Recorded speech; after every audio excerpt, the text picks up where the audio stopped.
Appreciate it. What's that? Oh, it's a microphone. That ain't no microphone. So this is us, out on the streets of New York, all sweaty, with our new coworker, the KU100. We're here to put a quickly evolving technology to the test. Active noise cancellation, or ANC. This feature is at a crossroads. It's come a long way, and it's about to make a very different leap forward. So we're testing some of the leading headphones, out here in the field, and in an independent lab. We even got one of the first pairs of consumer ANC headphones to try out. And thanks to our friend here, you'll hear everything we heard. So this is your status update on noise cancellation. How far it's come, who's doing it best, and what comes next.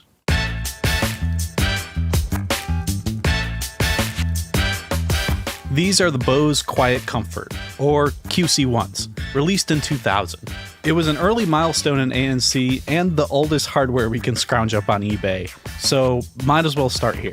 Here's what active noise cancellation means. There's a little microphone in the ear cup that picks up the sound waves headed to your ears. Then an onboard circuit, which is actually in this little dongle here for the QC1s, it calculates the inverse of that wave and creates a kind of anti-noise. So if this wave is the noise coming at you, the headphones create this opposing wave and plays it through the speakers. The two cancel each other out. The result isn't complete silence. Here's a graph of how much sound the QC1 can reduce. The x-axis is the frequency, and the y-axis is the change in the decibel level of the sound. Anything under this line is quieter. ANC is pretty good at muffling lower frequencies, here around 120 Hz, like the drone of an airplane engine. It doesn't work as well at higher frequencies, but a well-designed ear cup can block a lot of this through passive attenuation, just plugging your ears basically. Think of screeching brakes or the whine of fluorescent lights. But a lot has changed in 23 years. The big players like Bose and Sony have been improving their systems, and more recently Apple has joined the party with the AirPods Pro and the AirPods Max. Lots of other companies like Samsung and Jabra have been competitive too. So how far has ANC come since the QC1s? And who's the champ these days? Well, we're putting a solid lineup to the test. Along with the QC1s, we have Bose's QC45s and the noise canceling 700. We'll be comparing those with Sony's 1000 XM5s and Apple's AirPods Max. And just because we have this pair of $1,300 Bose headphones that you might use if you're a helicopter pilot. So let's go outside. I'm going to change my shirt and let's see. I don't know. Let's get sweaty. Let's get sweaty. So first, meet the KU100 dummy head microphone. Noise canceling is hard to explain by just talking about it, so we're going to try to share with you how it sounds by putting a bunch of noise canceling headphones on the KU100. Two microphones, one in each ear, left and right, to replicate how humans hear sound. Here's what the head hears by itself. Now for the full effect, here's us putting on the Bose QC45s and flipping on the ANC.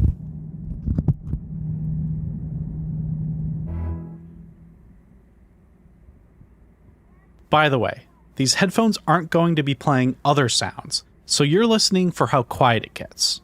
Adding something like music here would make that harder to discern. So, here are the other headphones.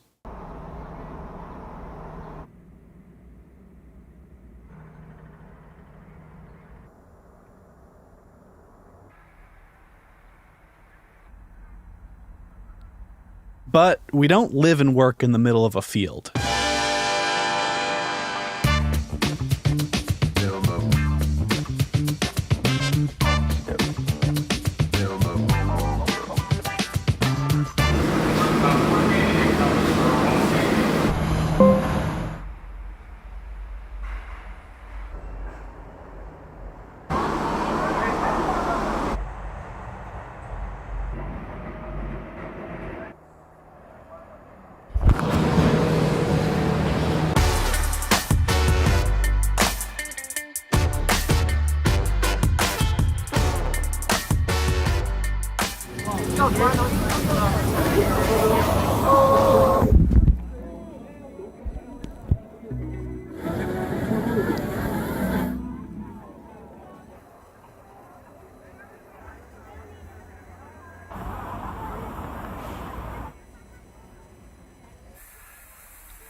Real quick, we did play some spoken word through the headphones with ANC, and here's what that sounds like. This is a voice recording that might sound like a podcast or an audiobook. Maybe the kind of voice that might talk about mattress ads or cold cases. You don't just listen to music, so this is what a voice sounds like through ANC headphones out of New York.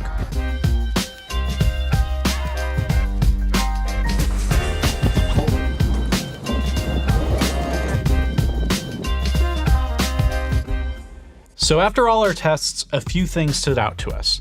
One, shocker, is that ANC has come a long way since the QC1s. We also noticed some outliers in different scenarios, like the Bose 700s were shockingly good on the subway platform. Bose's A30 aviation headset worked great, but not well enough to warrant its $1,300 price tag for a daily commute. Also, the Verge would not let me rent a helicopter to test them properly.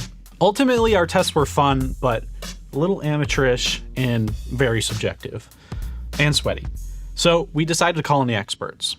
Yeah, so my name is Jacob Sondergaard, and I work for a company called Head Acoustics. Head Acoustics is an independent lab that does all kinds of audio testing for clients large and small, and they offer to help us out.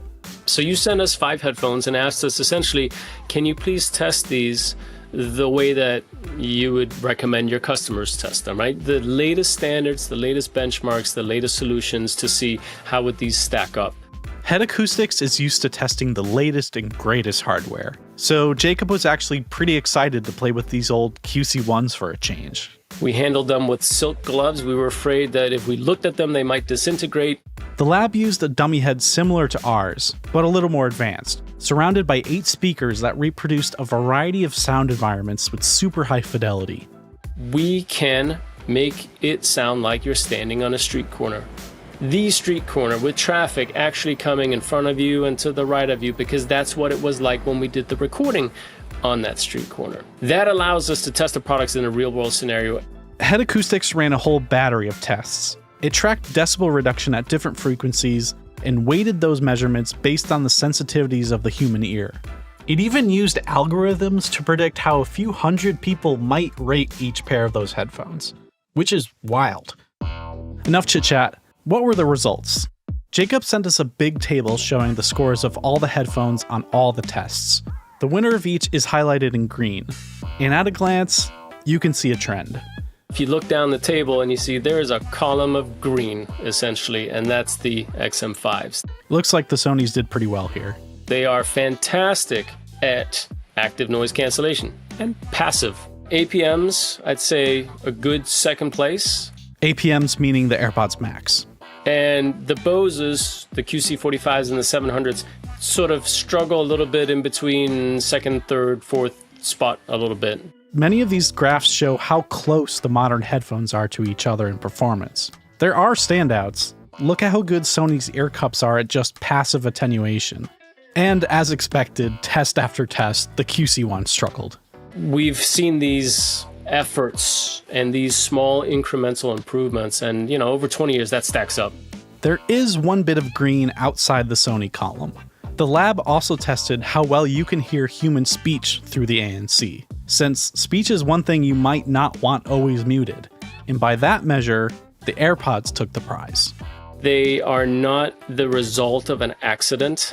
A lot of thought, a lot of R&D went into them, and it's a very general purpose, holistically great product. They might not be as good at pure ANC applications like the XM5s, but they are a great headphone all around. So even in these obnoxious, loud, disruptive noise environments, they're still able to do a great job of reproducing speech. The question of speech actually gets at a larger idea about the future of headphones. For all the progress made in degree of noise cancellation, none of the brands have gotten much smarter about deciding on the fly what to mute and what to allow. In their current state, none of the headphones showed any real adaptable ANC. It's all about max attenuation right now. But that might change soon. With iOS 17, Apple is launching an AI-powered adaptive audio mode for the AirPods Pro. It's basically a dynamic blend of noise cancellation and transparency modes. It'll generally keep things quiet, but will listen for important sounds like car horns or sirens or people talking to you and tune those sounds in. Clearly, Apple thinks max attenuation isn't what most users actually want. I don't want to live in a vacuum, right? I don't want everything to be gone, so all I hear is my own pulse and my own heartbeat. That's just unnerving. So I feel like, it's that fine balance between you want a little bit of the environment around you, right? Jacob thinks these features will kick off a new generation of AI-powered headphones that don't just block out the world, they manage it for you.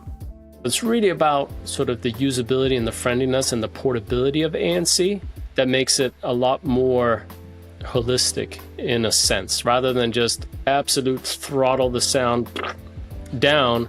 Is about making it smarter and better for us. That could eventually mean a soundscape that's personalized to you, a custom blend of everything you want to hear and nothing you don't. I live in, suburbia. There's, a fair amount of space between houses and stuff like that. It's not that bad out in the Midwest, but people that live in urban centers and stuff, there might be things that, I could do without this amount of noise in my life. But you can't really close your ears, right? There's a lot of noises out there that you're just constantly exposed to that you can't do anything about. But through technological advancements, you might be able to. But we're not there yet. We don't even know how well those AirPods features are going to work. So for now, who owns the present? What are the best noise-canceling headphones? It might sound like a cop-out, I know, but it depends on what you want out of them.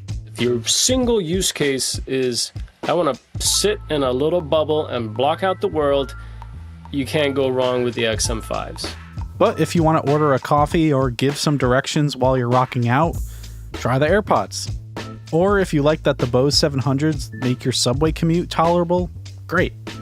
You have this really great processor and 2 transducers on your head that you can use to listen to and give your own subjective experience. Think about it on a scale of 1 to 5. Where would you put this? The point is, even after all this advanced numerical testing, you still have to be the judge of what you want to hear and what you don't.